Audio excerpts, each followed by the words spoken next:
sure your microphone is activated each time you speak to maintain clarity for the record, for those joining us remotely, and for everyone here in the room as well. I want to welcome in Commissioner Collins, Commissioner Hughes, Ledford, and Thompson, and also Mayor Gary Davis as well, and also Commissioner Blake and Alford for joining us too.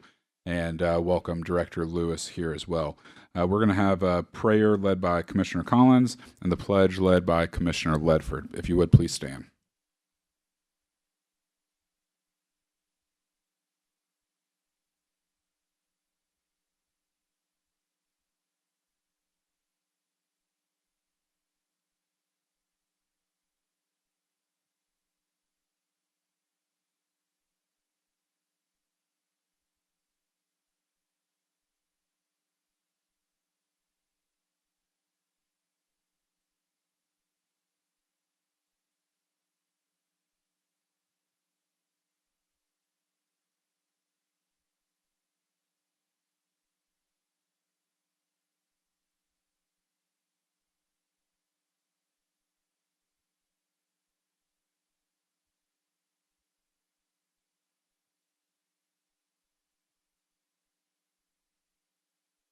Thank you so much. Can we have a motion for approval of the June 5th, 2024 minutes, please?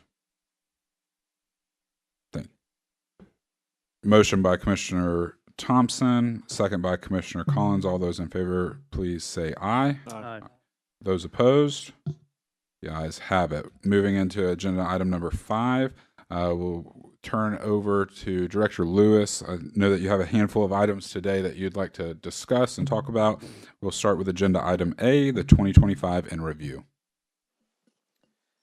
Thank you, Mr. Chairman. Just want to share a quick update on last year's figures in terms of a number of different statistics. First of all, you can see on the screen, the total number of responses in the calendar year 2025 was 26,887. Responses are every time an EMS resource is dispatched for an emergency or non-emergency call. So 26,877 times that took place last year. You'll see the next number, 13,858. That's the total number of transports. Okay, so of the 26,000, 13,858 times, we transported a patient or a person in the back of an ambulance for various reasons into various locations. The number of transports that originated from Bradley Medical Center, 3,128.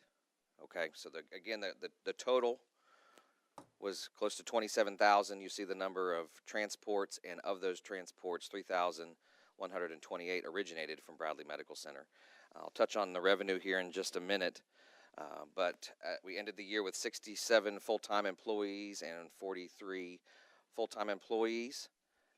Our fleet status, we recently added in January a brand new ambulance that added to our fleet. We now have 14 trucks, and that is 2 of the vans that you all are familiar with and 12 ambulances. We are working out an agreement that's currently still in the works, but is expected to be cut soon with the city of Cleveland and their school system. They have at Cleveland High School an ambulance that they purchased with COVID money for their students and the EMR program that they offer. And we are in talks to have that donated to us. It's an amazing ambulance. Although it's 2 years old, it's very well taken care of, very low mileage. And so we are in the process of talking about making a partnership there. And I hope to be able to announce that in the next couple of months. Any questions about what our 2025 looked like? From the committee? All right. Let's talk about revenue. You can see up here the last 5 years and the total revenue that was brought in. Now, I should point out that these are not calendar figures, right? This is July to June, the county fiscal calendar, okay? You can see an upward trend. I think most of you have been on the commission long enough to remember when we were not making even our budget projections on what revenue should be. And so I'm very proud of the work that our team has done to correct that. And actually now we see an increase year over year in revenue. You see the last 4 years of actuals, and then you can see for the fiscal year that we're currently in what we're projected right now based on our averages and the trends, what we're projected to bring in. Fiscal year 24-25 and 25-26 have a star, and the reason for that is those 2 years represent the first time that we have exceeded what we are budgeted to make. For instance, if you were to look at the budget that you all passed for this current budget year, we're projected to bring in $5.2 million, and right now we are on track and projected to make over $1 million beyond what that budget is projected to say we bring in. So that is good for a lot of reasons, okay?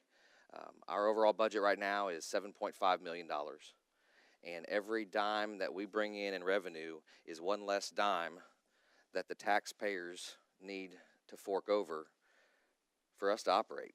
Now, we've never broken even, right? EMS has never, quote, made money. We've never been able to do that. But there is a path to be able to accomplish that. And I'll talk about that here in just a minute. But this is something that we're extremely proud of. I believe, in fact, I know that the sky is the limit when it comes to the revenue that's possible. It's not all about dollars and cents.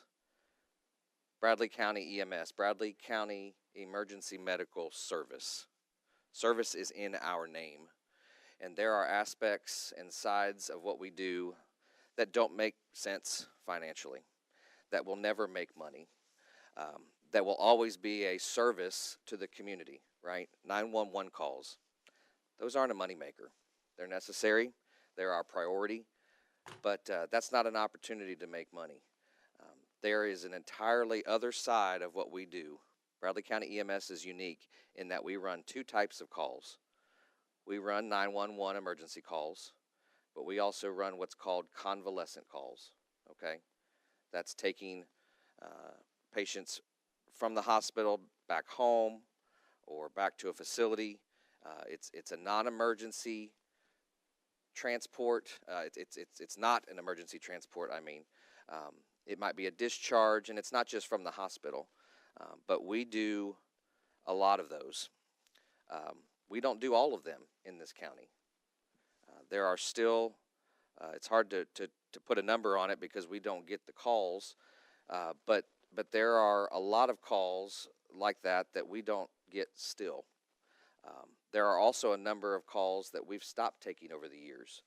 For instance, we used to take dialysis patients to the dialysis kidney center here, and during COVID that stopped. We stopped taking what we call wait and returns, but where we would pick someone up from either their home or maybe a nursing home facility and take them to a doctor's office appointment or a specialized appointment. We call them wait and returns because we would go, drop them off, wait for them to come back out or pick them up and take them back. And many times it could be 3 or 4 hours, right, if you've been to the doctor and you know how long that can take. And so that was a particular call that we no longer take just because it was too much of a strain on our resources. Those folks have been able to utilize other services to be able to make those appointments and go to those locations. But those are all opportunities for us not only to serve the community, but to bill for those services and receive payment from insurance companies. Again, why does revenue matter? Because every dime we bring in is one less dime that you all and the mayor have to look at the taxpayers and ask for. $7.5 million is our operating budget this year. We're projected to bring in 5.2. Looks like we're going to bring in 6.2. That alone this year is the equivalent of EMS handing back $1 million to you all to use somewhere else in the budget.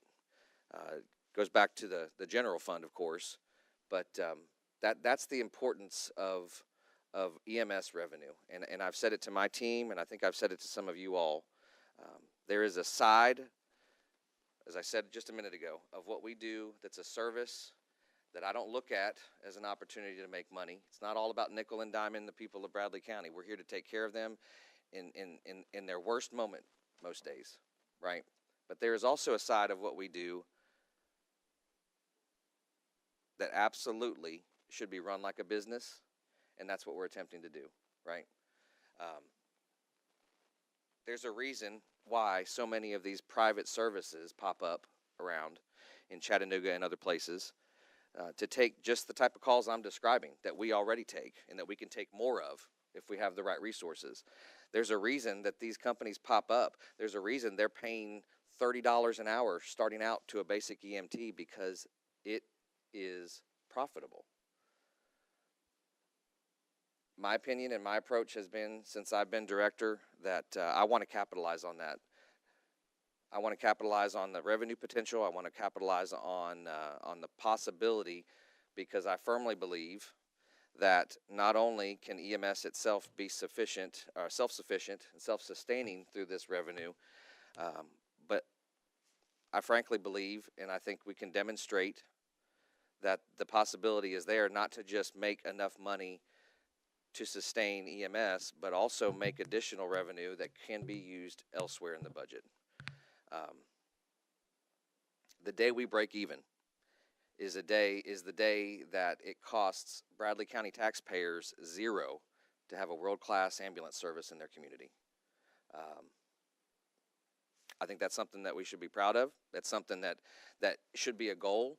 And I think for not just the taxpayers, but for EMS and for the revenue potential that's there to affect other parts of the county budget, it's something we should absolutely continue to look at and explore. Any questions about our revenue? Any questions, Mr. Thompson? Director, I'm just glad that we do not contract. We have our own ambulance service. And doing what we're doing almost to a point to where we're self-supportive.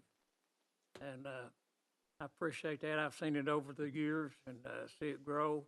And I appreciate the job y'all do and what you do. So thank you, sir. I'm thankful for that. And I know a lot of counties have to contract and pay out a lot of money, thousands of dollars to contract. And I'm glad we're where we're at. Commissioner Collins? Thank you, Mr. Chairman. I'll just give Director Lewis an opportunity to brag on his people. I mean, this is an impressive increase that's been static over 5 years. Do you want to give a summary on kind of the things that are happening that you can attribute this to? I do. First and foremost, I want to thank our billing office, the ladies that work every day. Number one, I want to thank them for helping me put a lot of the data that I'm sharing with you together today. They've been, the last several days, pulling that information. It's not as simple as just running a 30-second report and printing it off. So a lot of time has gone into to presenting this information today, and I'm appreciative of their work. But they also deserve a lot of credit for these numbers as well. You know, there was a time when those ladies who do a tremendous amount of work every day and know exactly what they're doing, they've been there for a long time and do it well, we're behind.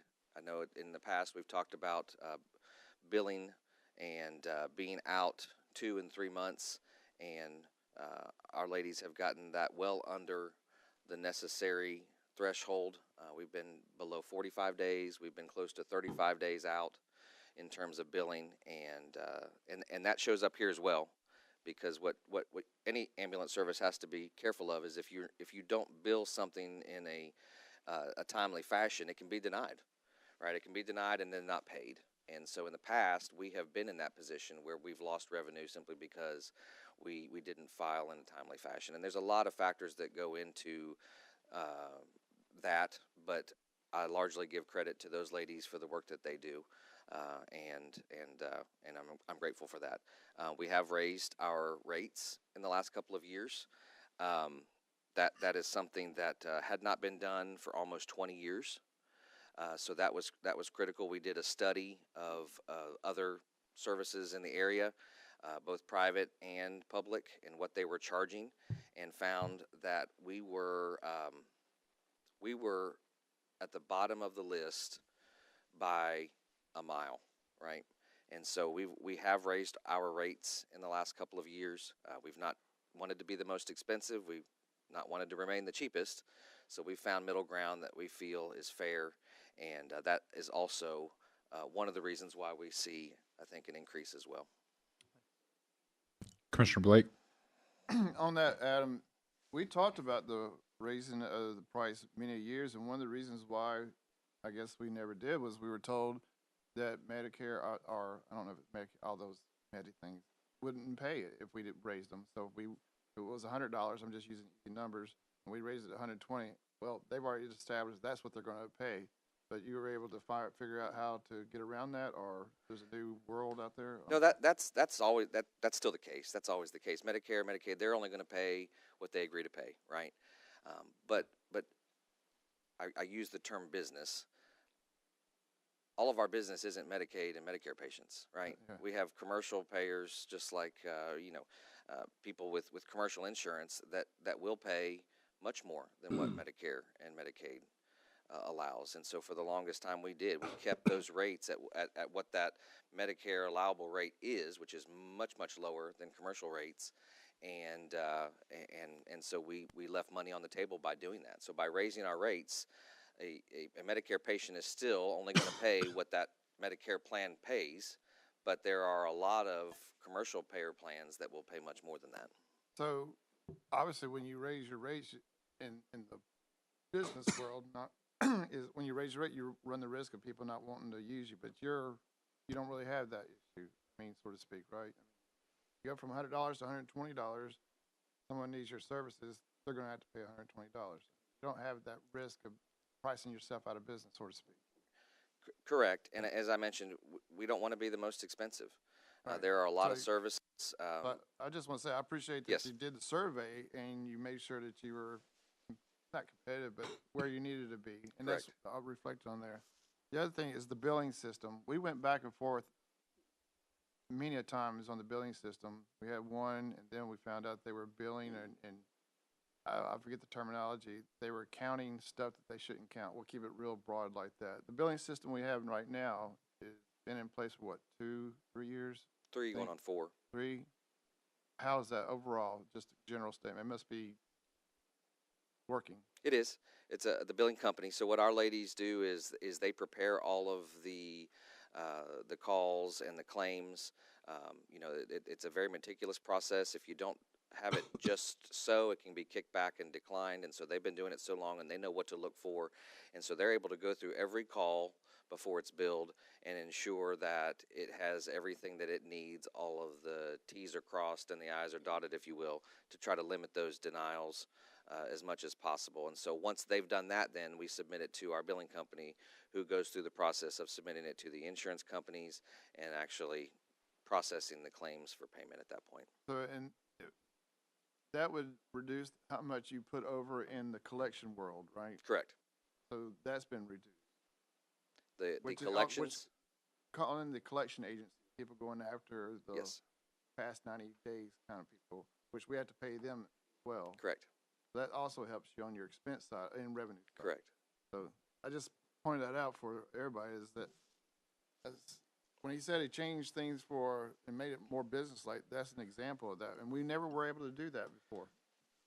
Thanks. Any other questions at this time?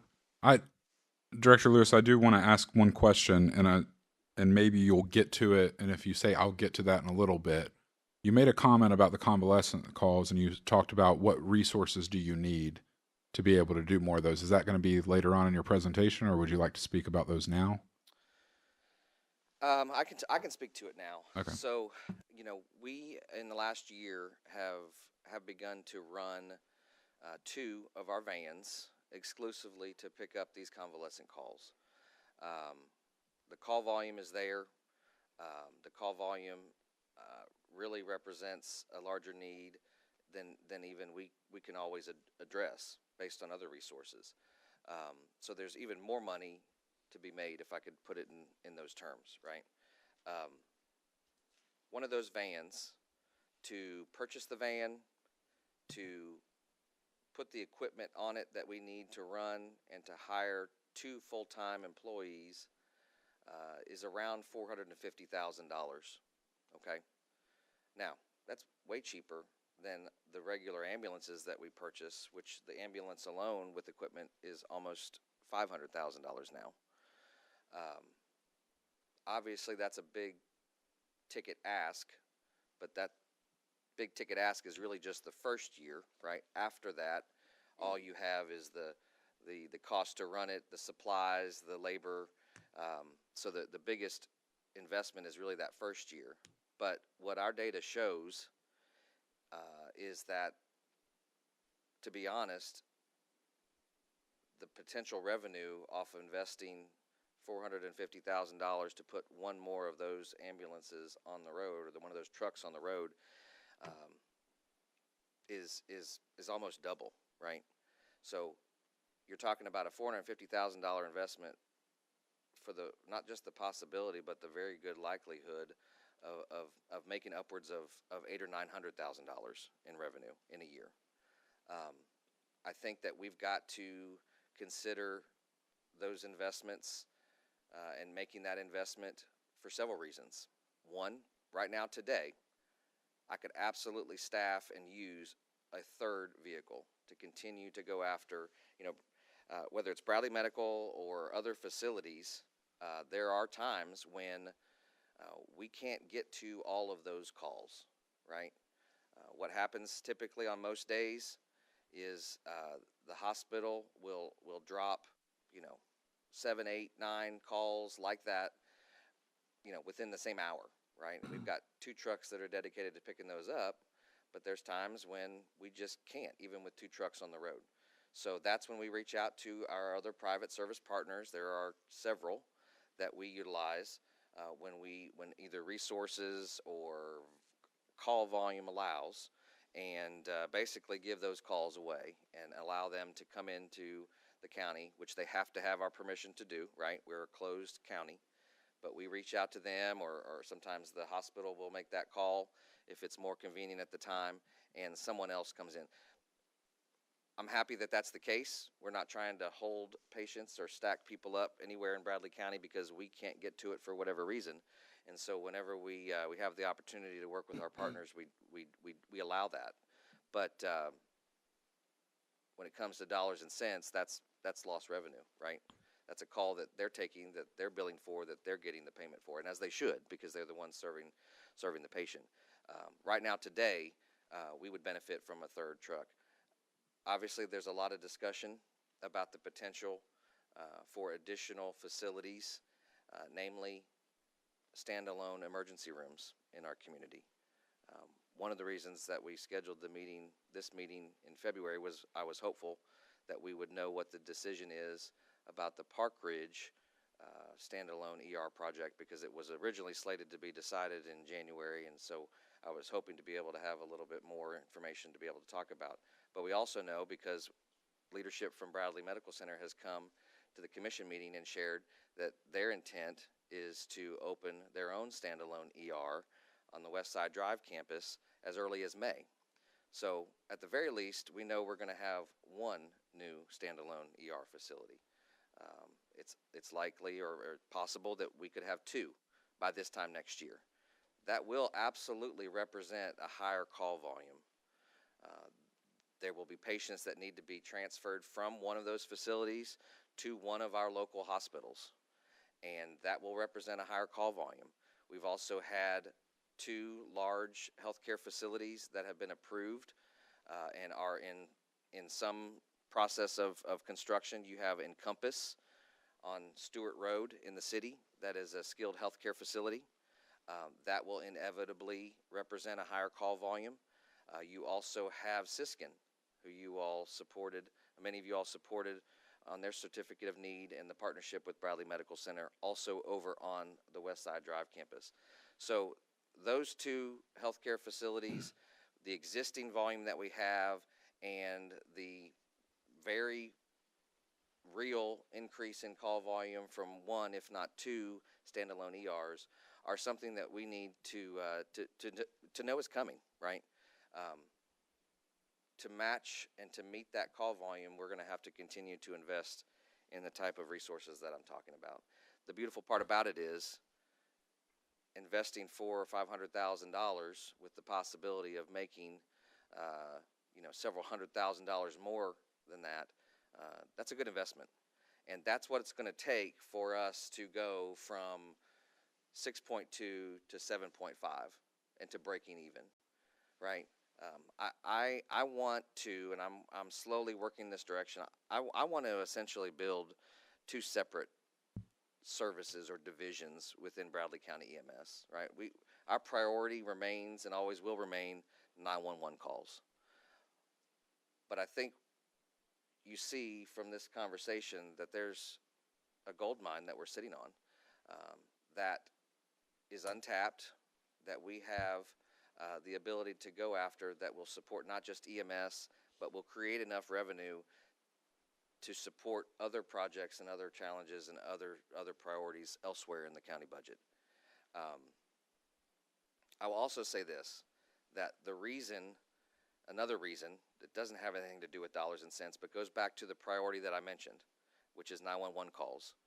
For every one of those trucks that we have dedicated to those type of calls, convalescent calls, it's one more 911 truck that we're able to leave in service, on the road, ready to respond to true emergencies. Because right now, and up until the last couple of years, our 911 trucks, we're responding to both, right? I don't think I need to spend a lot of time convincing you that it's better to keep those trucks available for true emergency calls if we have the ability to staff trucks that are dedicated just for this other type of call.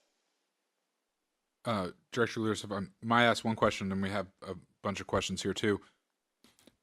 You made the statement $450,000 for one of those trucks to $500,000, potential of $900,000. What is your run rate on that? So if I got 5 trucks, is that 900,000 times 5, 4.5 million that you would make, or where is the max that you would see that number would stop dropping? Yeah, in theory, you just multiply it by the number of trucks, but at some point, you reach a saturation level where, 3 trucks might make X, but 4 trucks might make less. Yeah. I think the idea is, and the math and the data shows that, I don't know what the truck number is, right? But at some point, it doesn't make sense to run maybe 6 or 7.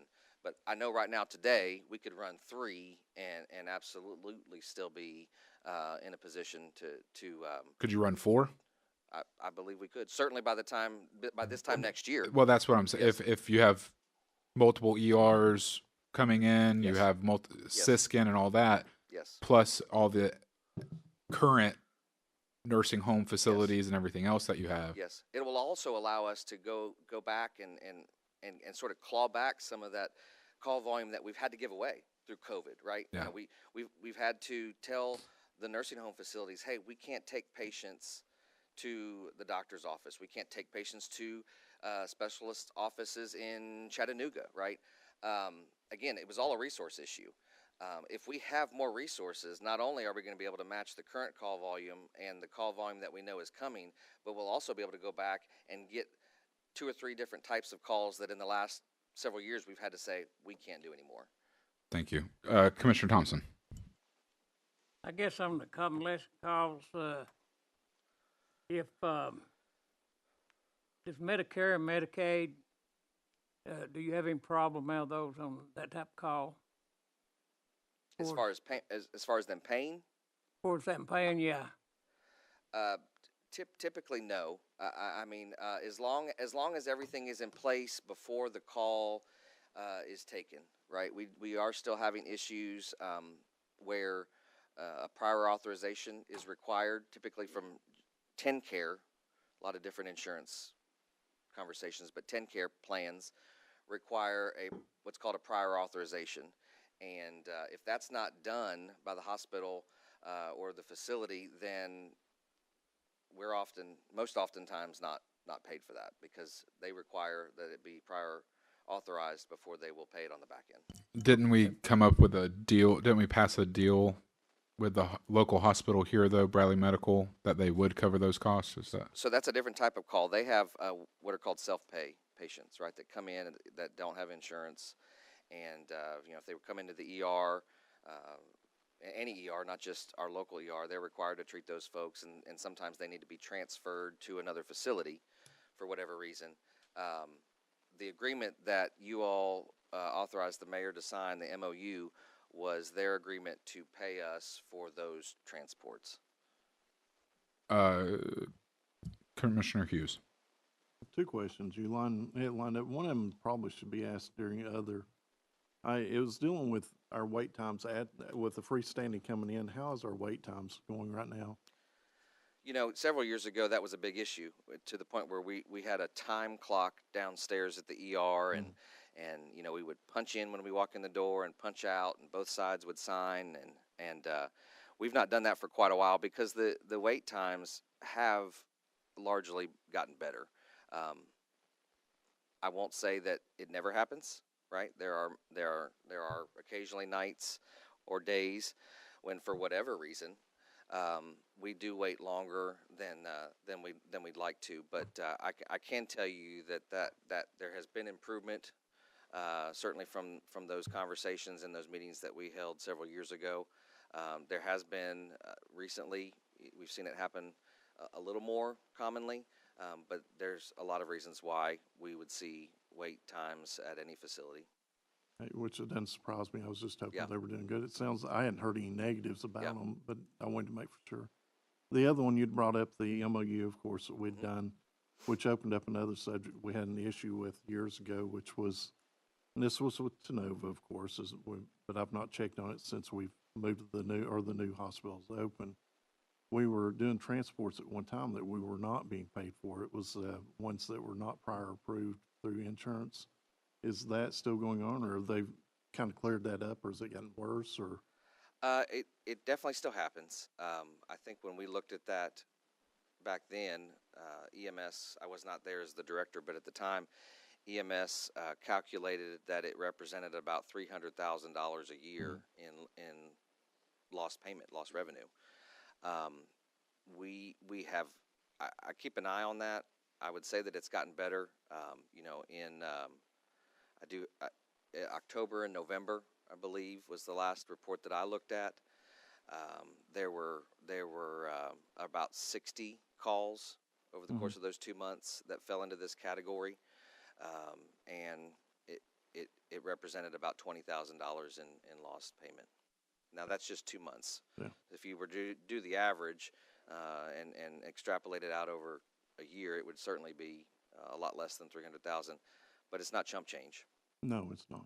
I was just curious on how they were doing on that. Yeah. And these transports, are they normally just local transports, or where are we going with them? Do you know?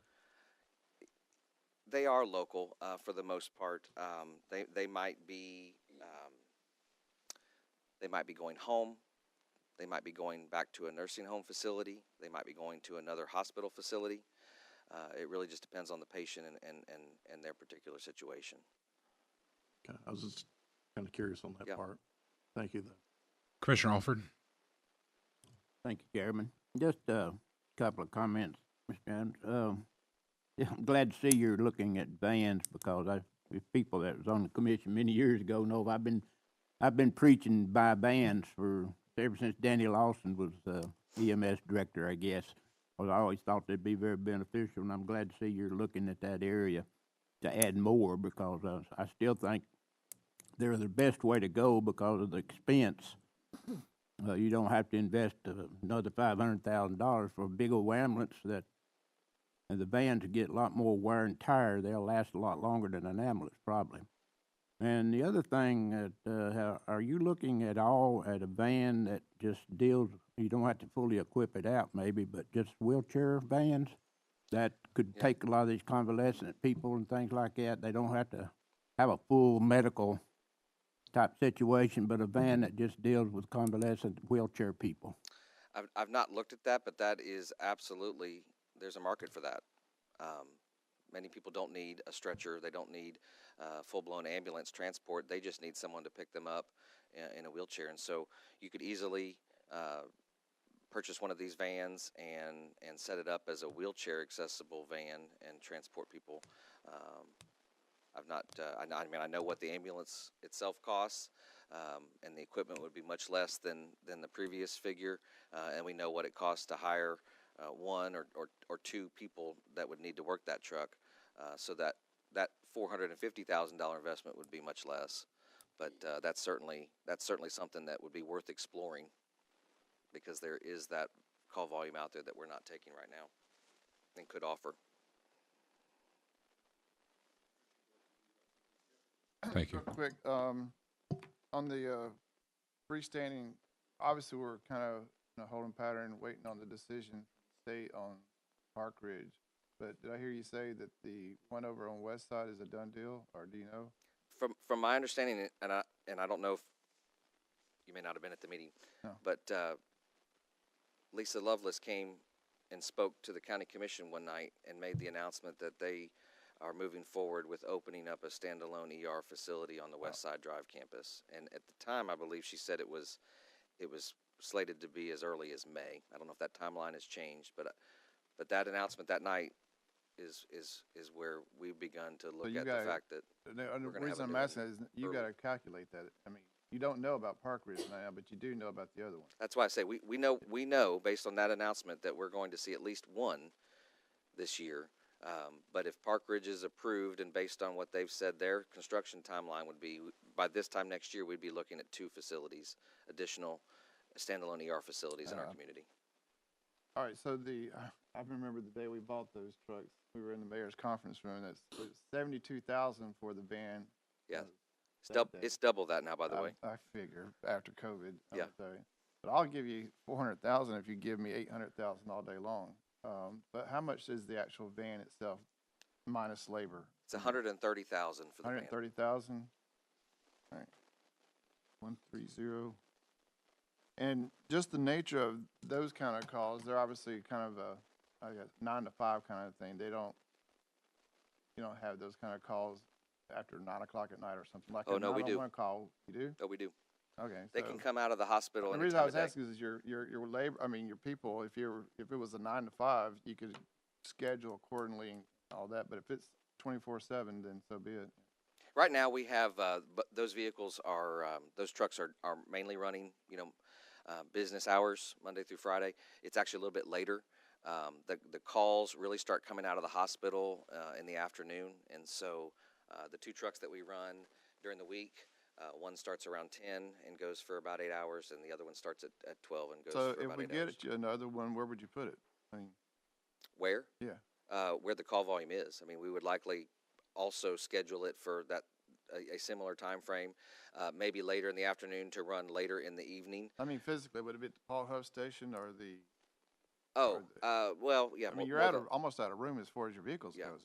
more than likely, both of those trucks are currently at the Paul Huff station, and so if we added more, I mean, Just we put it in the could back stage corner. one there. There's room over at our East Side campus on Dooley Street. Any other questions? Commissioner Thompson? I got one more question. There's a lot of veterans in Bradley County around this area. I know I'm on the community care, which if I go to emergency situation, well, that's got to be called into VA or whatever, So do you have any problem getting your money from VA doing that? One of the things that we've not looked at real deeply is what is our denial rate and why. So I can't answer that question. I'd be happy to look at that. That's something that we're going to start looking at closer. So I can't say for certain whether or not we have issues. I don't believe that we really have a lot of denial issues across the VA, Medicare, Medicaid, even the private payers. I'll be the first to tell you if I'm wrong once I look at the data. But I don't think our ladies do a really good job in the office of making sure that before we submit these claims to whomever they're going to, everything's in place to make sure that we try to get payment. Okay. So I don't have a good answer for that, but the VA is not. Normally, if we have a problem, I hear about it, even if I'm not directly involved in it, and the VA is not something that has come up. Okay. Thank you. Commissioner Ledford, did you have a question? I did. Thank you. Adam, and as far as I remember from the meeting with Lisa, they were waiting on a recertification on beds for that ER, so May, June probably. I don't really know any detail. Second question, Adam, on those two vans that we have now, are they wheelchair accessible and stretcher accessible, both of the vans? We don't have any vehicles that are wheelchair Okay. accessible. They're all stretcher capable. I mean, could you not get a wheelchair in one of those? I mean, you'd have to have it, No, so you couldn't, okay. no. Yeah. And I was gonna ask you, staffing wise, if we get you another van, one van or however many, how is your staffing going right now? Are you keeping up with staffing? I mean, you got plenty of staffing now? We got Yeah, any we're open? technically, full disclosure, we're technically overstaffed for what we're budgeted for. I'm telling on myself, but I did have a conversation with the mayor. In order to put one of those trucks on the road on a regular basis, we needed to hire 2 additional people, right? And that investment that I told you about represents hiring 2 people and adding 2 full-time positions every time we add one of those trucks. That's the only way we'd be able to run additional trucks. My conversation with the mayor was, if I can overhire 2 positions if I can pay for it with the increased revenue? And he said yes. And so we've been able to do that, right? We've got 2 full-time positions that we weren't budgeted for, but they're out there making more than enough to pay for themselves and then some. Thank you. Thank you. I think we were on revenue update. Would you like to go to the agenda item D? Would that be fleet updates? Or have we I passed really through kind of that? mentioned that in that first slide, Okay. talking about our current truck volume. I'll right just now. let you continue where you left off then. Okay. And we'll figure out what agenda item we're on, because we've kind of bounced around a few. So I wanted to give just a quick budget preview. Obviously, all of our budgets aren't due for quite a while to the mayor, but one of the things I will have been only over there for 2 years this April. Hard to believe it's been that long, but in that time, I've been responsible for submitting two budgets, and in each of those years, I have not requested a single extra dime.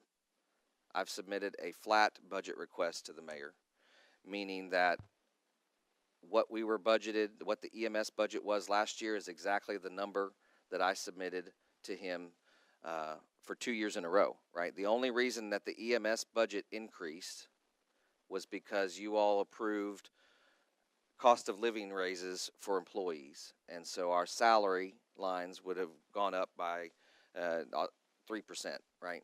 Now, before anybody calls me a liar, if you were to look at our budgets and lay them side by side, you might see that one year we spent $200,000 on maintenance, and then the next year we only spent $180,000, right?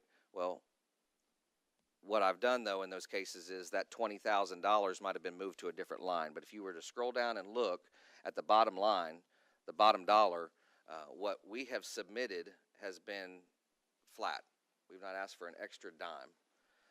I've done that largely because I know that we're going to be there would come a day when we're going to have to discuss numbers like this. Now, I may get burned, right? I mean, it doesn't really matter probably now that I've not requested additional money. If there's not additional money to give, it doesn't matter if we've been good boys and girls on our budget the last 2 years or not. I recognize that too. But I do hope that it means something that we've not come and asked for additional money the last 2 years.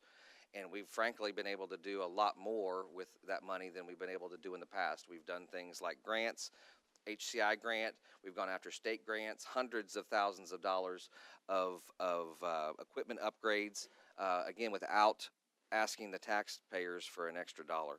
That brings us to this budget. This commission has already approved a lease agreement earlier in the year, last year, for cardiac monitors.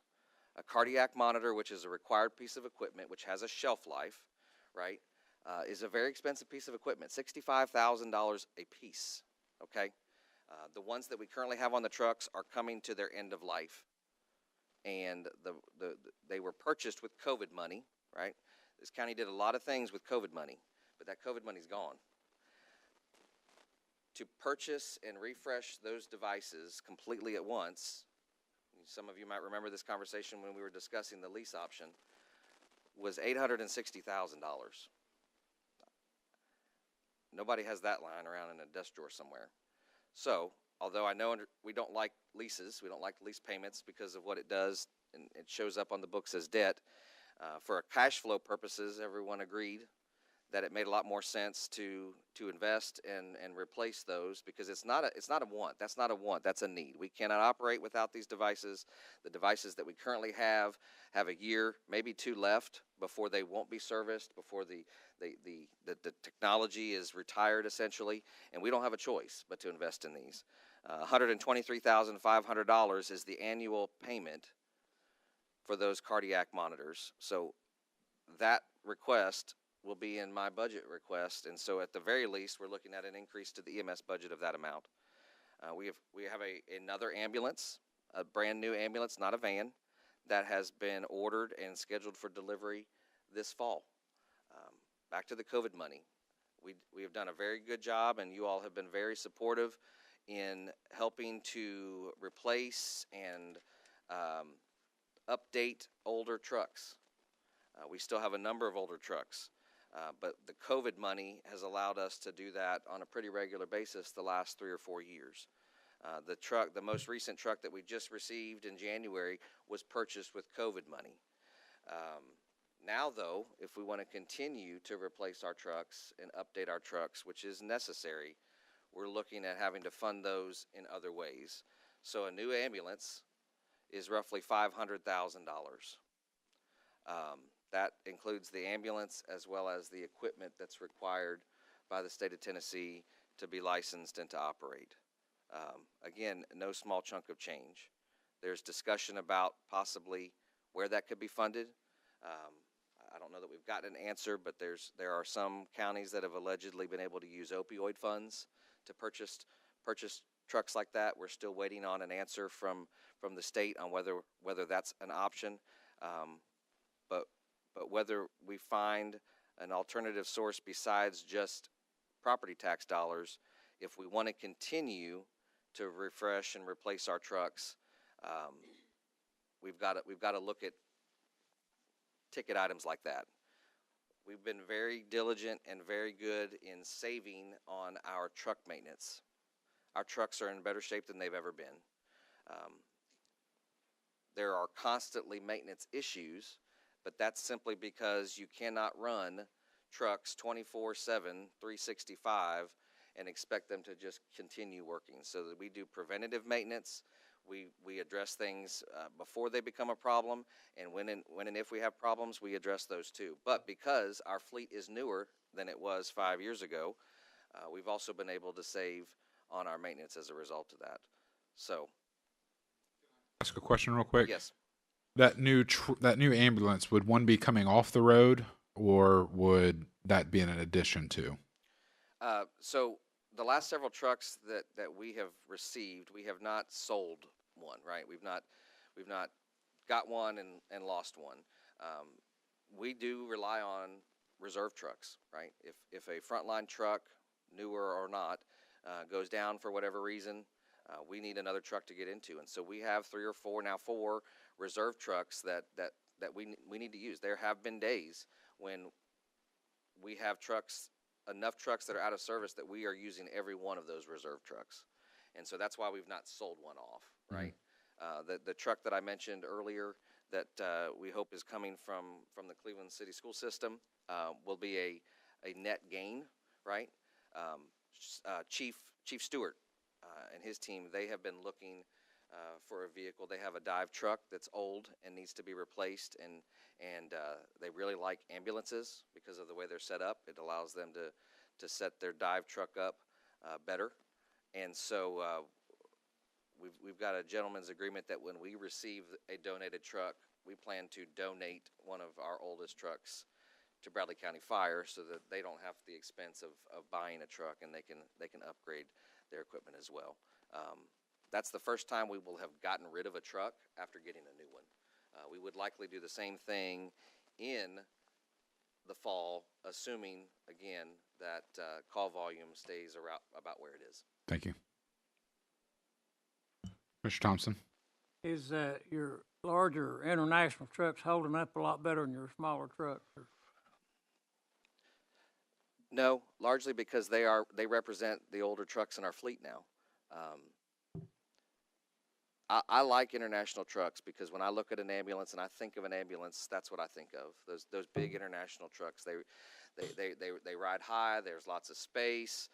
But the reality of it is, on a practical side, they are a lot more expensive to maintain, especially as they age. They're diesels, and so there's advantages early. Diesel over gas. That's a discussion that can always be had. But as those trucks have aged, they become extremely expensive to maintain. A part that would break or need to be replaced on one of our other trucks that's not an international, the international part could be 2 or 3 times the cost for the same type of part, right? And so we are slowly phasing those out for that reason.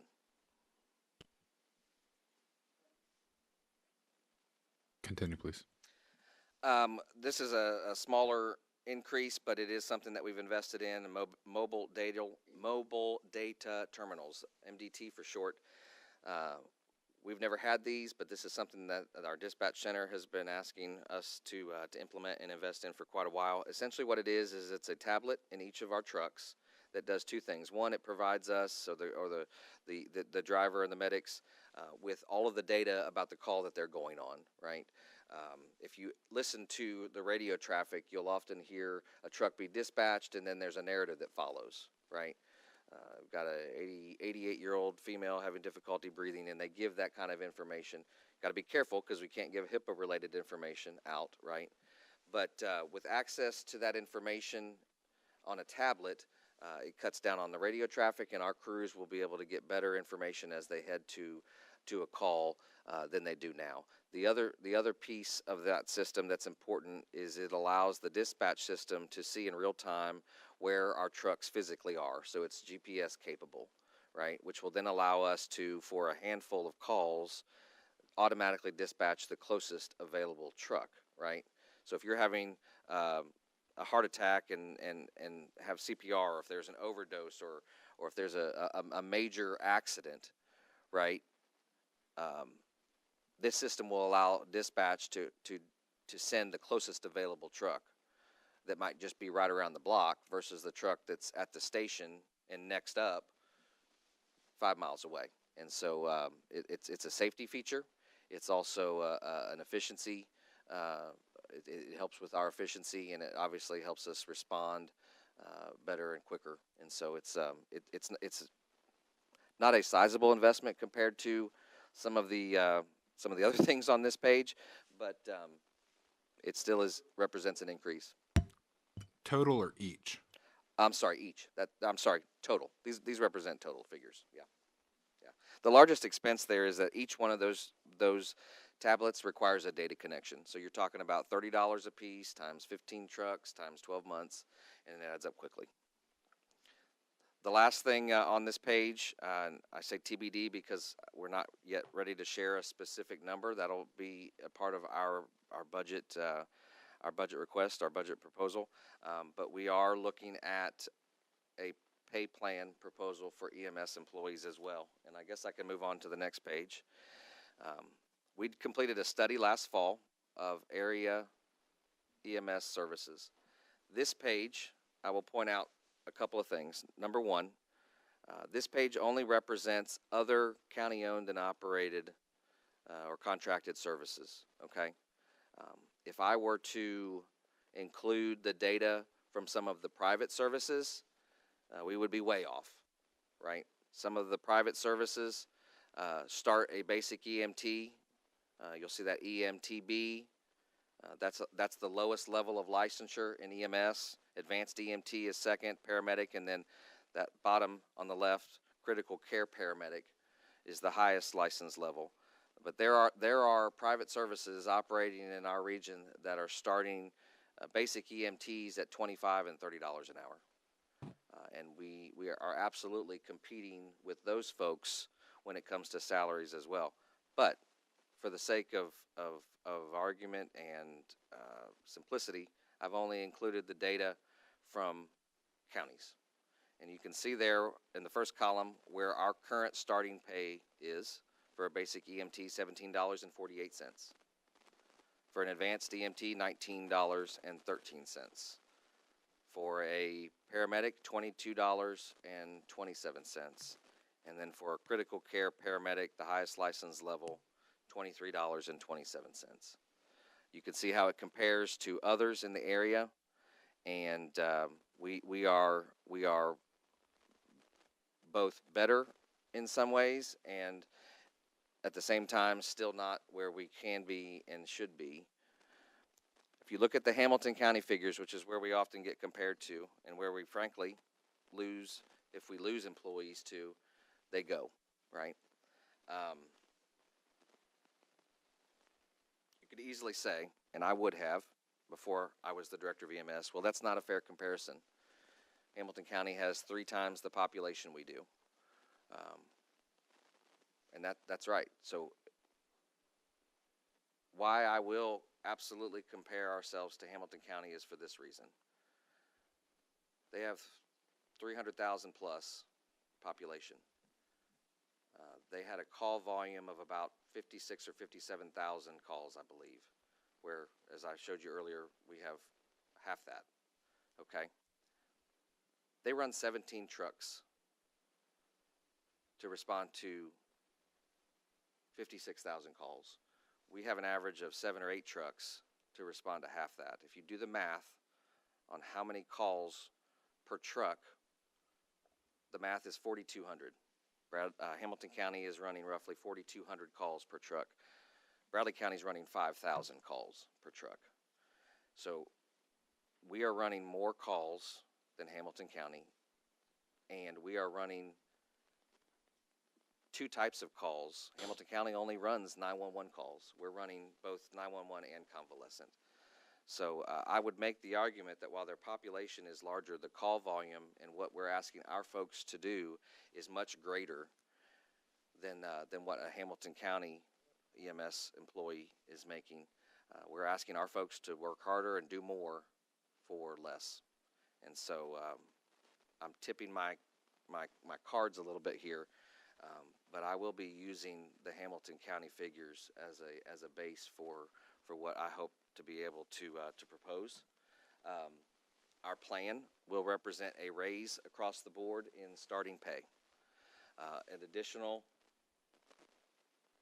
aspect will be to implement a step raise. If you're familiar with step raise, many of you were here and part of the discussion when the sheriff's office addressed this. The step raise is critical, because if you only raise the starting pay, you have folks that have been there for many, many years that don't really benefit and should be and can be rewarded and taken care of for the fact that their longevity and loyalty to the county. That's how you address a step raise, not just in the immediate, let's fix this, but also moving forward.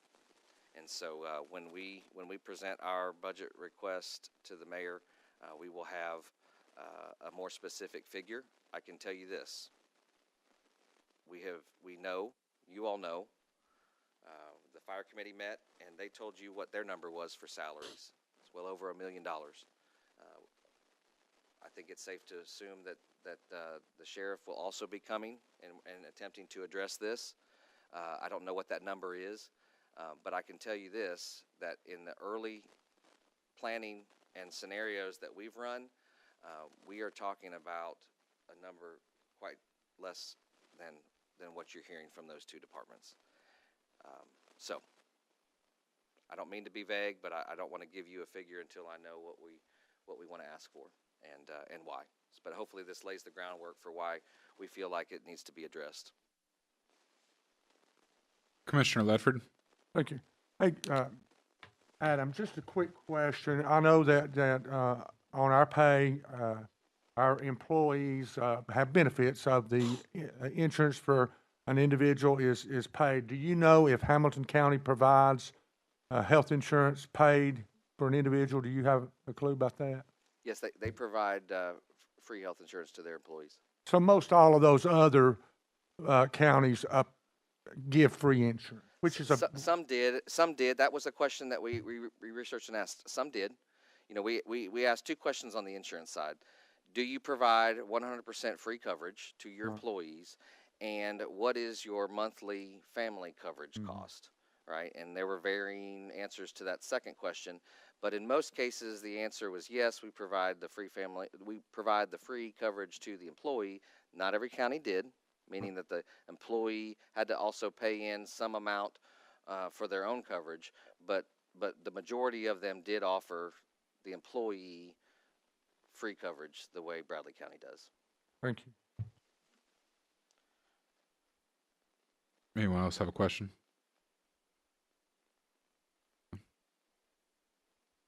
Commissioner Thompson? Are we finished or are we? No, do you have a question? I got a question about the maintenance. Are you having problem with maintenance or getting it done or whatever? We always have had, so I don't know that you've got some trucks that's getting fairly old. Some of them are. Again, though, I mean, it's you can't run as many trucks as we run on a continual basis and not have to address issues along the way, whether it's new tires, whether it's preventative maintenance. We have had to address some. We've purchased 2 full-blown engines in this budget year, not budgeted, by the way. $12,000 a piece. We have had some pretty major work done on a couple of our trucks that fortunately were under warranty still, and we didn't have to pay out on. This week, I was informed that we're going to be buying a brand new transmission to the tune of about $7,000 for one of our trucks. And so not every maintenance issue is a big ticket item like that, but we've had several this year that are going to make it challenging, I think, as we look at that line towards the end of the year. One of the things that we did not long ago is we, for lack of a better word, we shopped around, right? And we'll do this on a regular basis, but in some cases we were going to the most expensive place in town, and you get what you pay for, like anything. But we've been also able to partner with other maintenance shops to be able to save some money as well. And that largely was done last year. In last year's budget, if you go back and look at how much we were budgeted for maintenance and how much we actually spent, it was a pretty significant savings, a little over $50,000.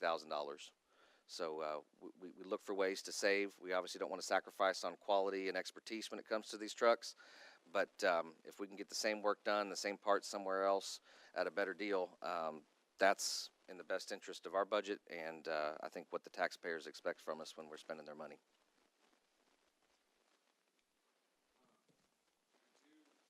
Sorry. I tell people to turn their microphone on, and I forget to turn mine on. I do have one question, if you guys don't mind, before we get. Do you have more of your agenda items that you have? Or Nope, is that blank page. We're done. perfect? Well, I do have a question about some of the stuff that's on the agenda items.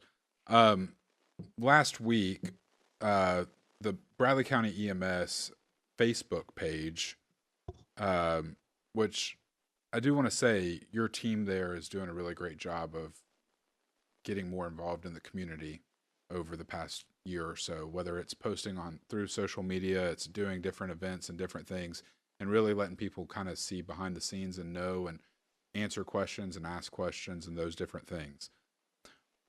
One of the posts that you guys had talked about standalone ERs, whether it's the hospital here or whether it's Park Ridge or whatever it might be.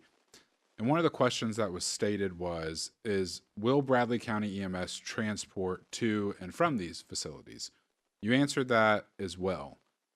Another question is when I call 911, and this is a question that I've been asked before too, and that I've also heard from some people, and preferably I'd like to just clear it up today. And I'll just ask a direct question is, Director Lewis, do you specifically dictate where a patient goes to the hospital? Me, myself? You, Director Adam Lewis, do you determine if a patient goes to Vanderbilt, Bradley Medical, Erlanger? Are you picking up the phone and calling paramedics, EMTs, or whoever it is, and you dictate where we go? Or how does that process work? No, I don't have anything to do with that. There are 2 things that go into that decision, and it's largely left up to the provider on the truck. And when you say provider, you're meaning the paramedic or the EMT on the truck making. Correct. saving the person's life or doing whatever it is. Correct. Okay. Most of those decisions are already made for us, meaning that we operate under state regulations, right? Not laws. What I'm about to tell you is not found in any law that a legislator voted on. Okay. The state of Tennessee operates through TCA code, which is the law, and they operate through rules and regulations, right? The health department, and specifically the office of EMS at the state level, is responsible for creating rules and regulations for how every licensed ambulance service in the state of Tennessee can operate. You cannot be licensed if you do not follow those regulations. Let me go back and answer the first part of that question, because the main reason we addressed that on social media was because in this conversation in the community about either one of these standalone ERs, the question has become, can you transport? Will you transport? And the simple answer is yes. We will. As mentioned earlier, we want to increase our resources so that we can, but we will. We've had the question, frankly, we've had this question a lot. The local hospital doesn't take my insurance, so I can't go to the ER. And that's simply not true. When it comes to insurance and the ERs, an insurance company cannot bill you any differently or out of network if they are not in network with the facility, right? So let's speak plainly. I think it's obvious and known that Bradley Medical Center and United Healthcare are still working to come to an agreement so that they would be considered in network for United Healthcare folks. Currently, they're not. That does not mean that you can't go to that ER. It does not mean that if you have United Healthcare, you won't be treated at that ER. It is the law of the land, not just in the state of Tennessee, but across the country. Any ER is required to treat anybody that walks in their door, regardless of insurance, regardless of whether they have insurance at all. Okay, so that's first and foremost what needs to be realized. Second, just because you have United Healthcare and go to the ER, you will still be charged your ER visit, whatever that is, $200, $400, it's on your insurance card, right? And then when it comes time to pay the bill later, you will still be charged the same price as if you went to a facility that accepted or was in network for your emergency visit. Now, where it changes is if you have to be admitted to that facility. If you have United Healthcare, and currently if you need to be admitted to a hospital and you were admitted at Bradley, it would be considered out of network. I won't speak for the insurance company, and I also won't speak for the hospital. Oftentimes, maybe the hospital will consider billing at a different rate. Those aren't my decisions. I don't know currently what's going on, but I can tell you that whether it's Bradley Medical Center, let's talk about another hospital in our region, Memorial. Cigna is currently, as of the 1st of February, considered out of network for Memorial Hospital. So it's not just Bradley Medical Center that faces these types of things.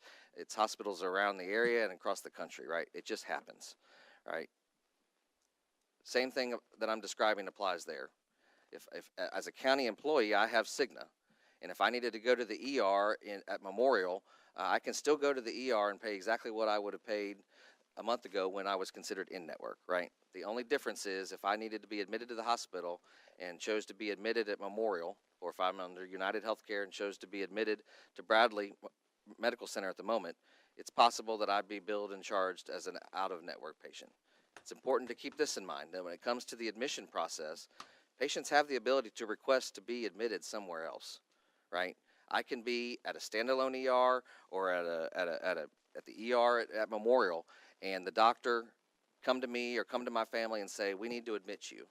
And I can say, I want to be admitted to X, right? And in almost every case, the doctors and the hospitals and the facilities will honor that request. The facility that you're requesting has to accept you, right? They don't have to accept you. Remember, I mentioned that when you roll into the ER, they have to treat you. But the hospital that you're requesting to go to doesn't have to accept you, right? They might be full. They might not have the resources and therefore not accept you. That's not your insurance's fault. That's not the doctor at that hospital and the ER's fault. That's just the way the system works. Okay? But the simple answer to the first question was we will absolutely transport wherever we need to go from one of these standalone ERs. And you do not have to fear going to our local hospital if you don't have what's considered today in-network insurance coverage. The other thing that we addressed in that is a question that you brought up and that we get asked often, and you asked if I personally have involvement in, and is that it? Do I decide where you get to go? Texting people or messaging paramedics or telling No. someone this person needs to go here or this person needs to go there, and Nope. are you playing God and determining what hospital people go to? Nope. I don't ever have the conversation. As far as I'm concerned, as I said earlier, most of those decisions are already made. How are they already made?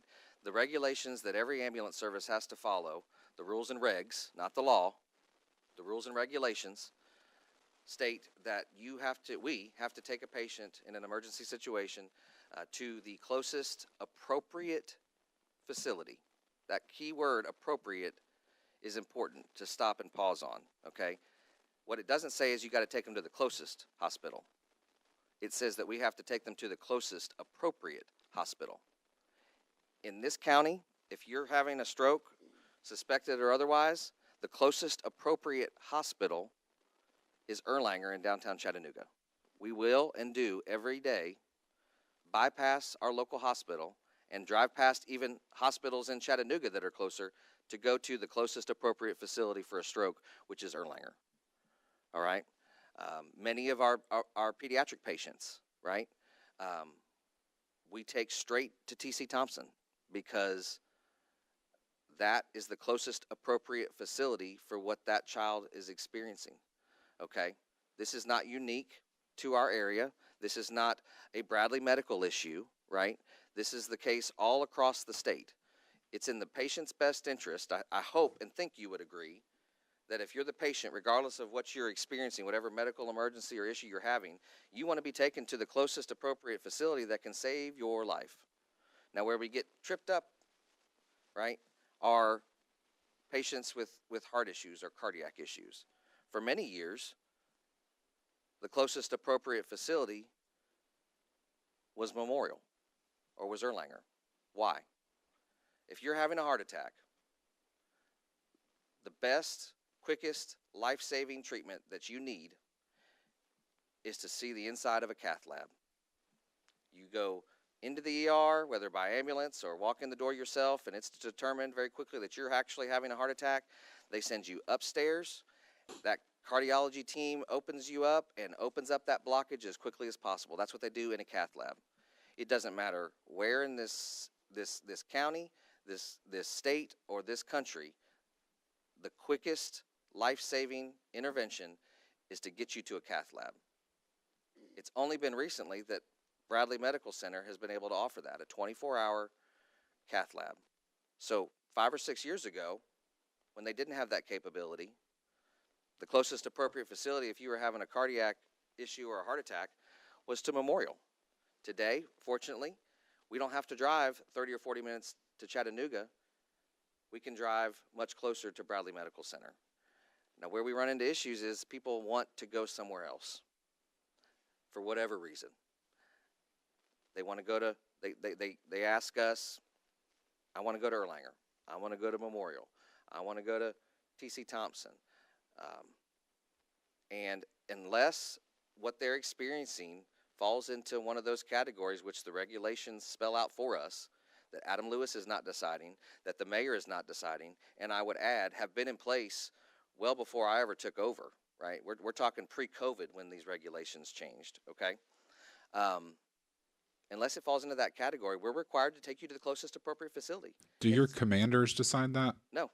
So it's the state of Tennessee who decides it. The state of Tennessee says, and I'm using the language, I'd be happy to provide a citation, we are required to take you to the closest appropriate facility. And in most cases, 90% of our calls, the closest appropriate facility for you to receive treatment is Bradley Medical Center, which is why we go to Bradley Medical Center and can't just go downtown because you don't like that hospital. Thank you. Those regulations are in place for two reasons. One, because it's what's in the best interest of the patient. Can we agree that if you're having a heart attack and you've got to go to a cath lab, it makes a lot more sense and it's in the patient's best interest to go to the cath lab 10 minutes away versus the cath lab 30 or 40 minutes away? I think we can, right?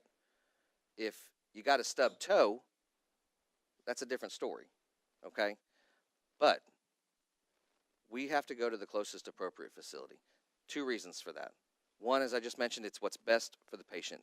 2, those regulations are designed to protect the resources of the EMS system as a whole.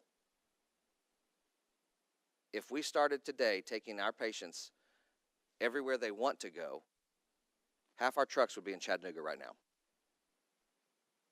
What does that do to our resources here? What does that do to our capability here? What does that do when your family's having an emergency and they call 911 and we can't send a truck because we're taking people, quote, where they want to go, right? This is not about trying to kill people. This is about truly what's doing best for the patient in the moment, as well as protecting the system as a whole. Here's what's important to understand, right? Going to the ER, the closest appropriate facility, doesn't mean you got to stay there. It might just mean that we take you there, they stabilize you, they give you what you need to save your life, and then if you need further treatment and need to be admitted to a hospital, you can go somewhere else. We do that all the time too.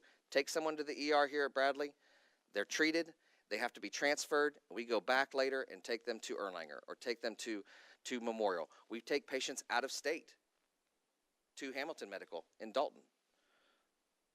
So that decision is not mine. That decision is not solely left up to our providers. We are given guidelines and requirements in the rules and regulations of the health department and the EMS office from the state of Tennessee. Thank you. Commissioner Hughes.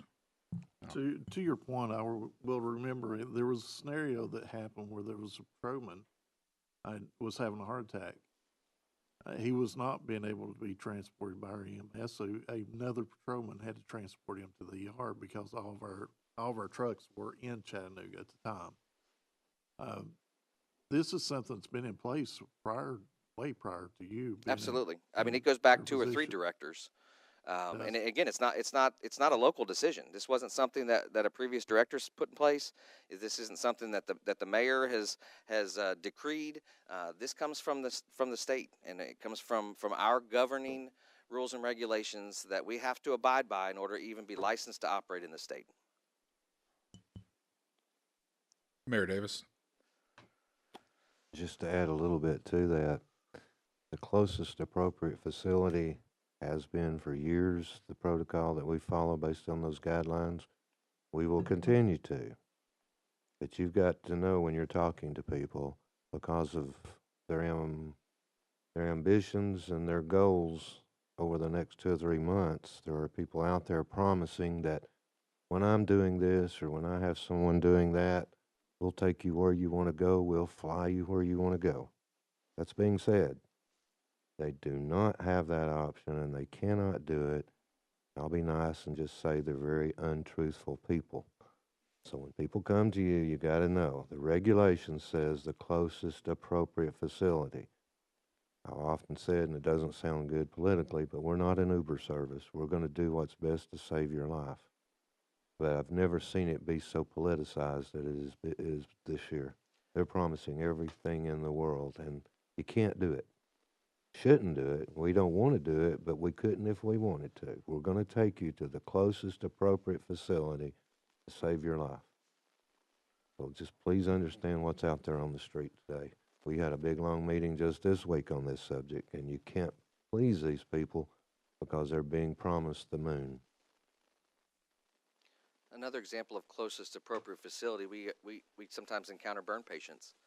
The closest appropriate facility for a burn patient could be in Georgia, in Atlanta, or Vanderbilt. So it's not just about taking patients to Chattanooga. Again, it's based on taking patients to the closest appropriate facility for what they need to treat and save their life.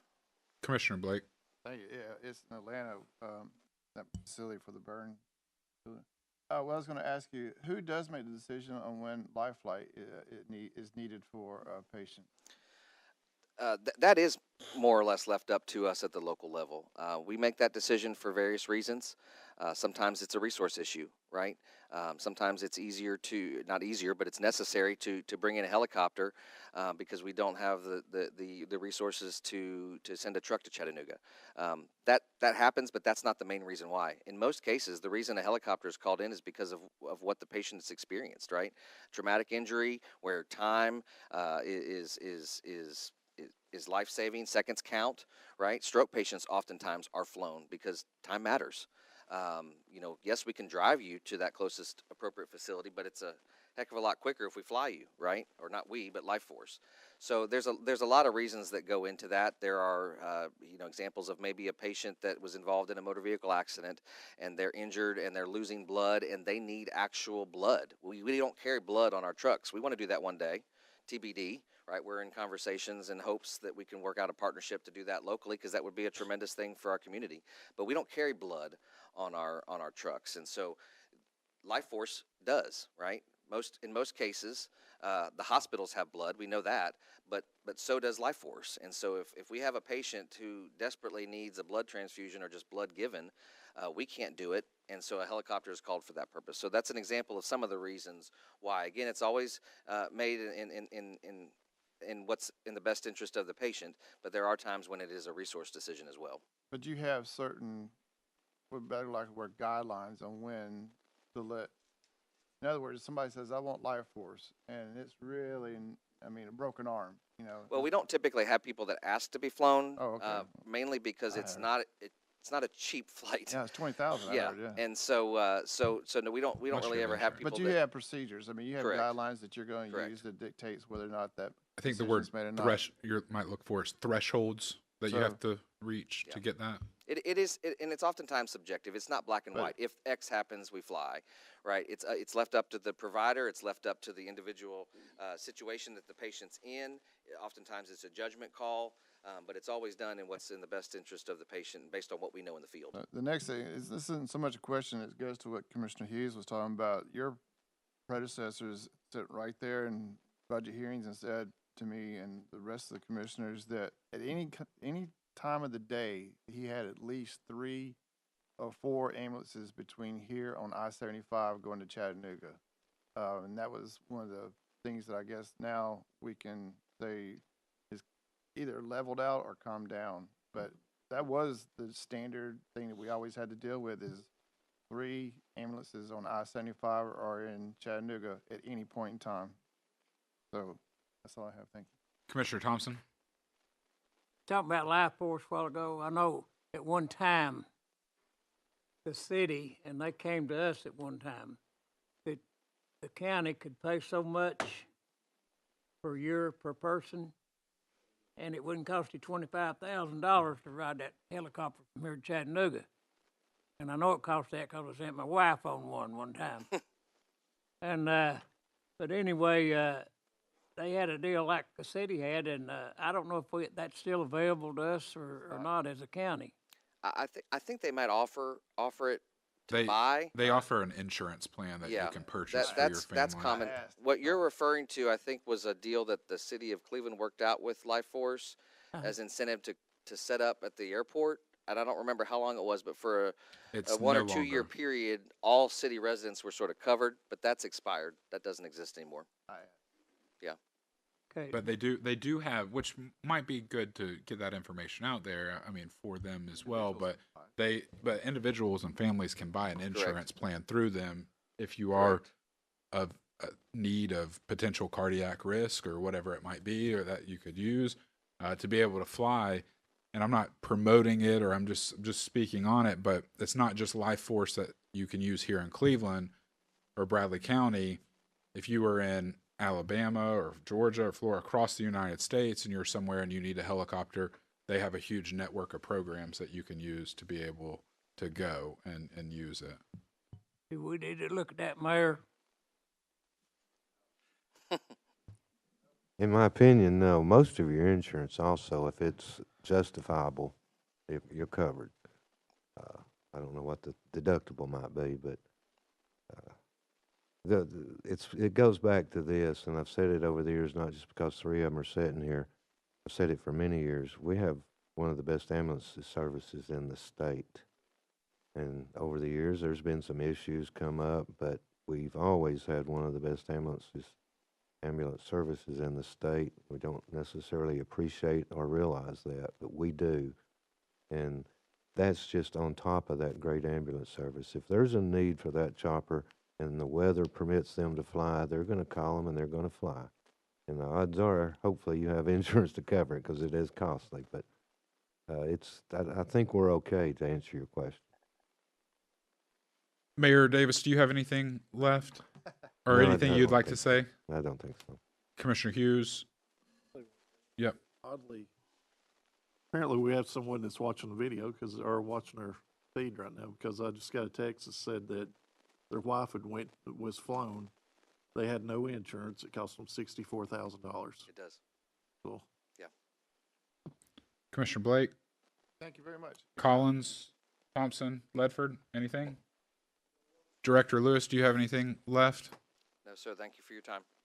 We'll move on to number 6, other business. There being no other business, we'll move on to number 7, communication from the audience. The chairperson will recognize and allow up to 5 minutes for anyone wishing to speak. Speakers must speak into the microphone, identify themselves for the record, and address their concerns to the commission as a whole. Is there anybody in the audience that would like to speak today? No? I would like to thank both of you, commanders, for being here today. Thank you for all that you guys do day in and day out. And I know it's not just you two. I know there's 5, 6, 7, 8, 9, 10 of you guys, plus the 67 full-time employees, 43 part-time employees as well. So I want to personally just say thank you for all that you guys do day in and day out. Director Lewis, thank you so much for what you do as well. Other than that, I do real quick. I do want to say one thing. You spoke about the denial rate. Commissioner Hughes had a question on the money from the hospital that we're missing. You said it was about $20,000, and you multiply that out as less that $300,000 comment that we were talking about. You also spoke about the denial rate and why that was going on, and also the pay plan proposal figures and getting that. I'd like to have another EMS committee meeting before you submit your proposal for next year's budget. So with the mayor, because as chairman of this committee, I am in favor of those vans and also the pay plan proposal. Would like to get some answers for that, and I'd like to also be able to give a recommendation to the finance committee and the mayor that the EMS committee, if so be willing, would support what you guys are doing in that. So, yes, sir. One last question, or not question, actually. If you do the math on that, that's about 240. It's not 300,000, Yeah. but it's just shy of it. Yeah. So it's, But we'd like to maybe get some hard answers on those two things, and then also hear that pay plan proposal and also the information on the trucks as well, so that we can support you in your budgets this year as well.